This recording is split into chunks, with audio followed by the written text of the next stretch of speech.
Okay, let's have a conversation about my experience with Uber. Okay, I mentioned in previous videos that I have been driving Uber and I've done it from October 2018 until April this month, beginning of it. No, actually end of March. So let's say April, okay? October 2018 to April 2019. So that's October, November, December, January, February, March. That's 6 months. 6 months of Ubering. So there's a lot of things. I don't know where to start. A lot of interesting things, interesting skills picked up, interesting observations, interesting development of things, unfoldment of things. And I will share whatever comes from my mind, whatever comes into my consciousness. So I'm just going to be shooting from the hip. First thing first, the number one skill you learn from doing something like Uber is you become extremely, underline that word 3 times, extremely proficient at sensing the flow, the harmony of social interactions in conversations. In other words, you become a masterful conversationalist. And sometimes being a masterful conversation means saying absolutely nothing, because that's the harmony of the Tao in that moment. That's the way, that's the harmony. I've had people walk into the car and I didn't even say hello. And they didn't even say hello. And before they left, they said, thank you. I said, have a nice day. And I knew damn well that that is the most perfect conversation that could have taken place, which is just nothing. Thank you at the end and have a good day. There might have been very few situations where there wasn't even a thank you and have a good day. Not because of anything, but because that's the harmony of the moment. And I can sense it immediately. I mean, yeah, how many? I've done almost 1,000 trips. I think 700 or 692. Okay, that's 700 people coming in and out of the car. Okay, so you pick it up naturally. It's not like you're putting an effort into it. You just pick up these things naturally.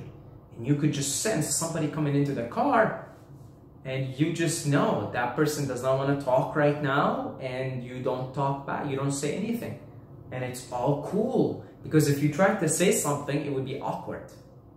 If you tried to be like, hey, how's it going? What are you up to? It's like, it just becomes awkward because they don't want to talk, they don't want to answer. And that's their freedom. You know when you're having a bad day or something, or not even, you just be tired, you don't want to talk, you just want to go home. Had a really long day, you're a cashier, you've been talking to people, they've been talking to you, you just want to go home, you don't want to talk to anybody, right? Fair, absolutely fair. Why should we talk? What is the social pressure to talk and say something? And so you become extremely good at sensing the flow of the conversation with another being. And then you really become masterful at this. You know, if you do Uber long enough, you really become masterful at conversations, and then you become comfortable with silence in conversations, and you become comfortable with, man, I've had crazy conversations with people, okay? If I look at my ratings right now, and if you read all the things that people have said, mostly everything is, there's usually one thing that everybody writes. Great conversation, amazing conversation, wonderful conversation. You know, it's all about the conversations. That's my high. There's like a rating thing. You can give people conversation, music, excellent service. My highest is the conversation.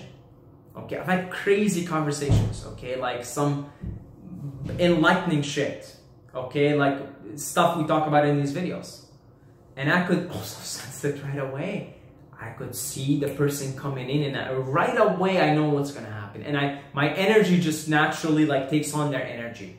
It's crazy because you become this chameleon, okay, as an Uber driver. You become a chameleon. You just kind of like look at the person coming in or feel them, not even look, and you just take on their energy. So if their energy is quiet, reserved, you just become quiet, reserved. You drive your car, listen to music.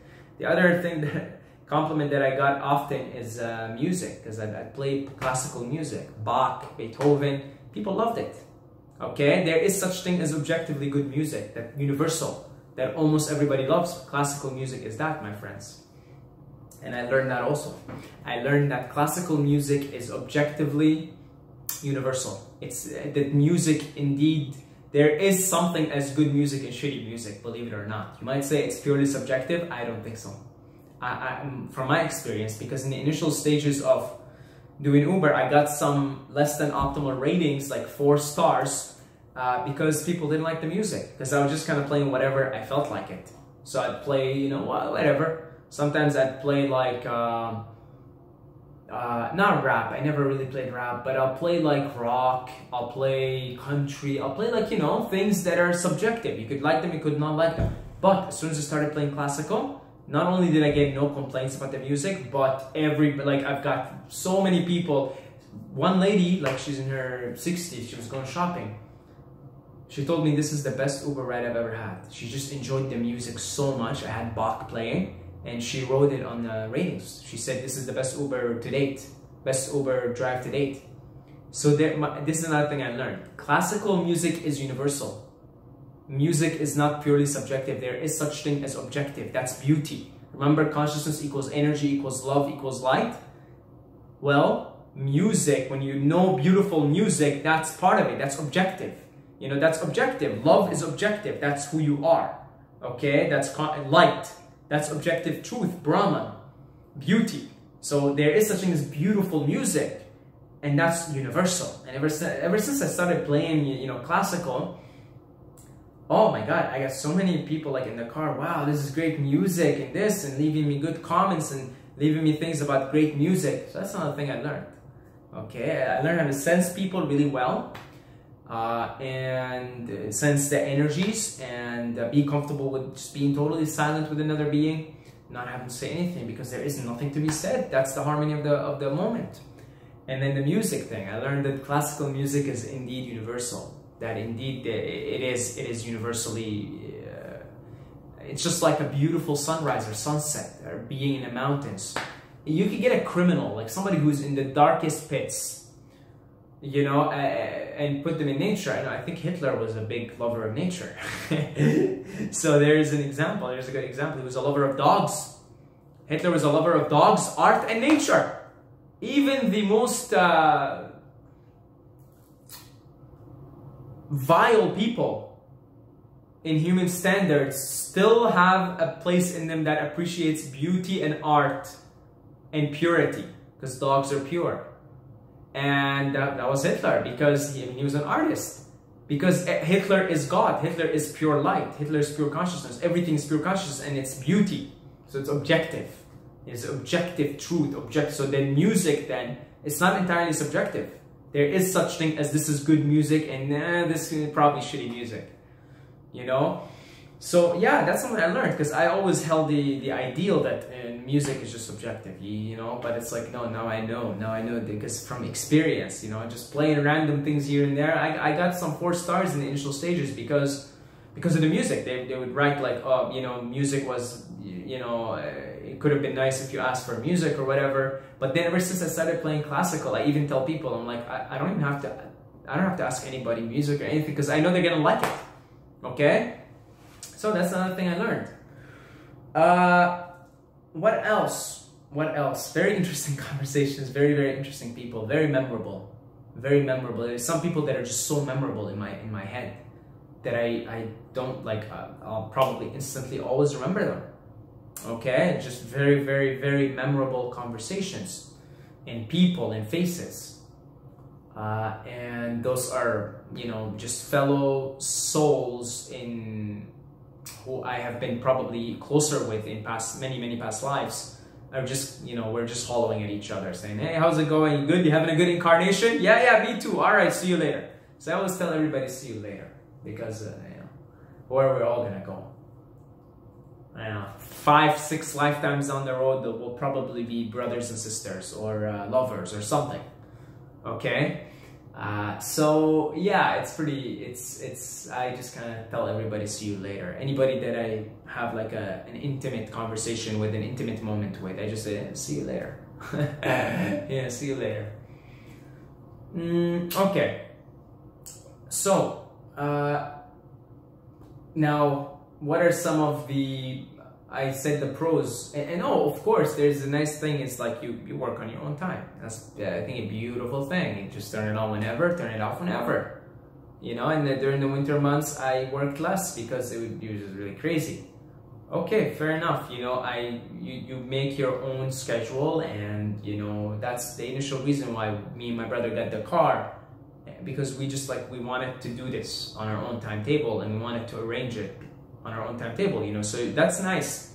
In this day and age, you could really do anything on your own timetable. So sometimes I'd work in the morning, sometimes I'd work in the evening, sometimes I'd work at night. What's going on? If I didn't get enough sleep or whatever, I'd be like, you know what, I'll just make it up the next day. I don't feel like driving. That's what's beautiful about doing something like that. And that's the initial reason why I wanted to do Uber. Uber and Lyft, I should say Lyft too. I drove for both, okay? So that car ride sharing, let's call it, okay? So, all right, that's the pros. There's quite a bit of them, and I truly, really enjoyed. I enjoyed the experience. I enjoyed getting to know people. I enjoyed just developing these skills. And there was one more thing that it wasn't pure enjoyment, but it was just like, it was a great learning experience. And well, 2 things: be impatient in traffic.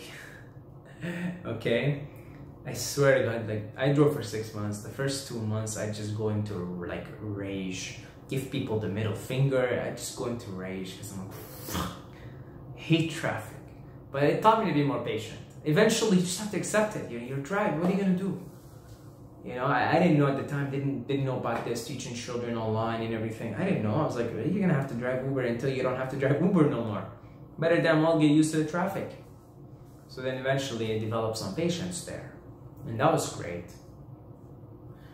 And the other thing is, yeah, more patience, because sometimes you'd be in between rides and you're like, ugh, you're just kind of waiting in the car. It happens on certain days, at certain times that are a bit slower, so you kind of know how to avoid them, but sometimes you still do that anyway. It slows down a little bit, and that also challenges your attachments to how things should be. So that was a great mental development tool for me. And now to the cons, and there is just as much of cons as pros, believe me. My right leg is still recovering. It's gonna take probably a month or 2 to actually fully recover, because 6 months, I don't know how taxi drivers do it like as a living. 6 months of, oh, like I can feel it, the groin, the groin area, right? I've done 6 months of using only your right. Your left is fine, it's just resting there. But using it, you know, like braking and gas, brake and gas, especially if it's busy or whatever, and you're doing a lot of brake and go. Oh man, it's bad for your especially your right leg, and the constant sitting down. And yeah, I would drive for 3-4 hours. Initially, I was driving even more. And it's quite taxing on the body. It really is. It really is. You know, like here I teach children, but it's nice, it's spacious, you know, and it's only for a couple hours a day.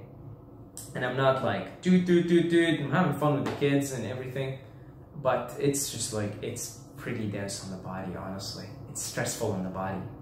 And so there was no way in hell. I just, like, the reason why I started to look for other things, and I eventually came upon this, because I was just growing fed of it, fed up with it. And even though I was growing fed up with it, even then, in the midst of it, I was still like having fun. I was basically always having fun while I was driving, even when I was like, I'd rather be doing something else now. And that's why I've got lots of great ratings. You know, I've got a 4.97 overall rating, over 200 5 stars, only a few 4 stars, and because I was having fun. And so because I knew that that was the reason why, you know, people love me as an Uber driver, I wrote here in front of me, because this is where I teach children, I said, have fun teaching. You know, that's what it says right there. Have fun, because it's just have fun. If you're having fun, it's going to be cool. And God bless, I got my first 5-star rating from a parent. So, because I'm just trying to have fun with the kids. Okay, I'm not even asking for ratings or anything, because I never did that with Uber. I didn't give a shit. I honestly didn't give a shit. Okay? And I keep getting these good ratings. I'm like, whoa, like what am I doing? I'm just having fun with people here. And if you're having fun, the playful, joyful vibration carries on. Okay? So, yeah, so the other thing, it's pretty dense on your body, and the stress of traffic and the stress of being on the road, my God, you're in the middle of the density of the vibration. Okay? It really took a lot of patience on my part. You're just in the thick of it every day. You're in that dense vibration, and it's stressful. Your mind-body complex adapts to it, adapts to what's happening. Like, I'm sure some of you guys are annoyed by the noise, which stop now, but if it keeps going as I'm talking, it stopped now. You just adapt to it, but it's still there bothering you. You just kind of put it in the background. Okay? And man, honestly, like, geez, you're talking to people in the car. Meanwhile, you're braking, you're stopping, you're checking for pedestrians, you're checking for people, car here, car there. And I drove mostly in the winters. And it's snowy, and oh my, overall, I'm glad that's over. Okay, I really am. And despite all the fun that I had, I'm glad it's over, because I don't want to be in that vibration all my life. In density and loud, and it affects you. It really does affect you. And I think ever since I stopped, my dreams have gotten better. I swear to God, I just feel lighter. Okay, I feel like a bird. Right? I feel like a bird now. And yeah, before I felt like the experience of driving a car and doing that for a living was just like, it was, and even though I was adapting to it and I was making the most of it, I was having fun. And they say the world is your mirror. You know, you can just see it from people's ratings and interactions, because truly the world is your mirror. Nevertheless, it was still taking energy from me. It was still, I wasn't optimal there. I wasn't feeling light. And ever since I started doing this, and then, you know, whole new scene now. I wake up like early in the morning because I gotta teach early. I have the rest of the day to myself. It's great. I meditate more. I just feel lighter, and I'm working less hours with the kids for more pay. Okay, and then the car comes with, you know, you've got to maintain it. It's a hassle. So I promised myself until the time I leave Canada, so the next 5 months, I'm not gonna drive the car. And now it's just my brother's. He uses it. I'm just not gonna drive the car. That's that for me. That's the car experience, because I'd rather walk, and I got a bike. And I've been walking. This is my first time having a car, and maybe my last. Okay, why would I mean, I'd rather walk. I'd rather walk everywhere. I'd rather bike everywhere. Okay, I'd rather be living in a quieter area. That's why I'm, you know, in Thailand. I told you guys I'm moving to Sotep, which is a quiet, beautiful, serene, nature-oriented, Buddhist-oriented area. You know, I don't think I want to get a car again. It's just such a hassle, and there's just too much noise, and that's a very dense vibration. Okay, a very dense vibration. So yeah, there's lots of pros, lots of cons, just another experience, right? I think in the last, let's see, in the last 16 months, year and a half, let's say, I worked in 2 coffee shops. I moved furniture. I worked as an Uber driver. And I am now teaching children online, all within the last 16 months. And by far, this is the best. I love it. I love the children. I love what I'm doing. God bless. Thank you, God. Thank you, Krishna. Thank you, Jesus. Thank you, Buddha. Thank you, Muhammad. Thank you, Lao Tzu. Thank you, Cosmic Love. By far, this is the, I think I want to make a video actually on all the part-time jobs that I've been partaking in for the last only year and a half. I've switched in and out. I forgot to say, I've coached people, done personal training within that period. I still coach people online, not like, Skype one-on-one type of thing. So I'm still like doing YouTube related stuff, right? I'm a consultant, a life coach, if you will. Okay, so that's also, I forgot to put that as part of the package. And YouTuber, I forgot to put that all together. I communicate to you guys through these, and it's good. It's good. You become more versatile as a human being. You learn what you need to learn spiritually. You grow from it. You move on. And I'm glad that's chapter is done with. It gave me the lessons that I needed. I've got to keep walking now to rebalance my right leg, because clearly there's an imbalance. And it's going to take a little bit of time, because it's a prolonged, this is a chronic thing you develop, right? So it's going to take a few months of like constant walking. As the weather gets better and I'm walking like 6-7 hours a day, the problem will go away for sure. Okay, so because the energy is stagnant there, it needs to move freely. So that was the experience. Hopefully you enjoyed it, and I'm gonna make another video for my other experiences, moving furniture, the coffee shops, everything else, right?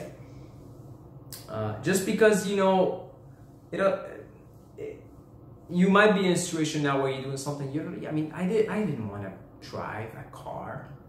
I was just living in like a nature sanctuary area in Hamilton, in Dundas, for a year before, and I didn't want anything to do with cars. I didn't want anything to do with traffic. I didn't want anything to do with people. And yet here I was. Life throws these things at you, these circumstances, and you're in it. I didn't want to work in coffee shops. Pretty stressful. Okay? But they all taught me something, whatever I needed to learn in that moment, and I learned quite a bit. Same thing, you sometimes do things you don't want to do until you find something you want to do, and then it's beautiful from there. Okay, so that's about it. I'll see you guys in the next video. Until next time, may the force be with you.